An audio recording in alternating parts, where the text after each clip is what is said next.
Les Actes des Apôtres, chapitre 14.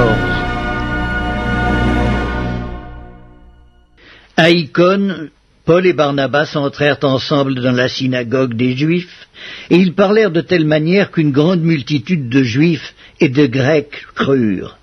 Mais ceux des Juifs qui ne crurent point excitèrent et aigrirent les esprits des païens contre les frères. Ils restèrent cependant assez longtemps à Icône, parlant avec assurance, appuyés sur le Seigneur qui rendait témoignage à la parole de sa grâce et permettait qu'il se fît par leurs mains des prodiges et des miracles. La population de la ville se divisa. Les uns étaient pour les Juifs, les autres pour les apôtres. Et comme les païens et les Juifs, de concert avec leurs chefs, se mettaient en mouvement pour les outrager et les lapider, Paul et Barnabas, en ayant eu connaissance, se réfugièrent dans les villes de la Lycaonie, à Lystre et à Derbe, et dans la contrée d'alentour. Et ils y annoncèrent la bonne nouvelle. À Lystre se tenait assis un homme impotent des pieds, boiteux de naissance, et qui n'avait jamais marché. Il écoutait parler Paul. Et Paul, fixant les regards sur lui et voyant qu'il avait la foi pour être guéri, dit d'une voix forte, « Lève-toi droit sur tes pieds !» Et il se leva d'un bond et marcha. À la vue de ce que Paul avait fait, la foule éleva la voix et dit en langue lycaonienne, « Les dieux, sous une forme humaine, sont descendus vers nous. » Ils appelaient Barnabas Jupiter et Paul Mercure, parce que c'était lui qui portait la parole. Le prêtre de Jupiter, dont le temple était à l'entrée de la ville, amena des taureaux avec des bandelettes vers les portes et voulait de même que la foule offrir un sacrifice. Les apôtres Barnabas et Paul, ayant appris cela, déchirèrent leurs vêtements et se précipitèrent au milieu de la foule en s'écriant « Ô hommes, pourquoi agissez-vous de la sorte?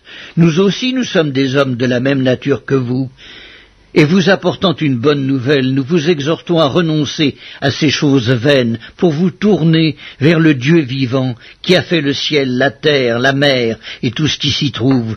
Ce Dieu, dans les âges passés, a laissé toutes les nations suivre leur propre voie, quoiqu'il n'ait cessé de rendre témoignage de ce qu'il est, en faisant du bien, en vous dispensant du ciel les pluies et les saisons fertiles, en vous donnant la nourriture avec abondance et en remplissant vos cœurs de joie. À peine purent-ils par ces paroles empêcher la foule de leur offrir un sacrifice. Alors survinrent d'Antioche et d'Icône des Juifs qui gagnèrent la foule et qui, après avoir lapidé Paul, le traînèrent hors de la ville pensant qu'il était mort. Mais les disciples l'ayant entouré, il se leva et entra dans la ville.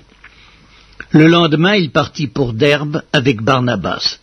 Quand ils eurent évangélisé cette ville et fait un certain nombre de disciples, ils retournèrent à Lystre, à Icône et à Antioche, fortifiant l'esprit des disciples, les exhortant à persévérer dans la foi, et disant que c'est par beaucoup de tribulations qu'il nous faut entrer dans le royaume de Dieu. Ils firent nommer des anciens dans chaque église, et après avoir prié et jeûné, ils les recommandèrent au Seigneur, en qui ils avaient cru. Traversant ensuite la Pisidie, ils vinrent en Pamphylie, annoncèrent la parole à Perge et descendirent à Attalie.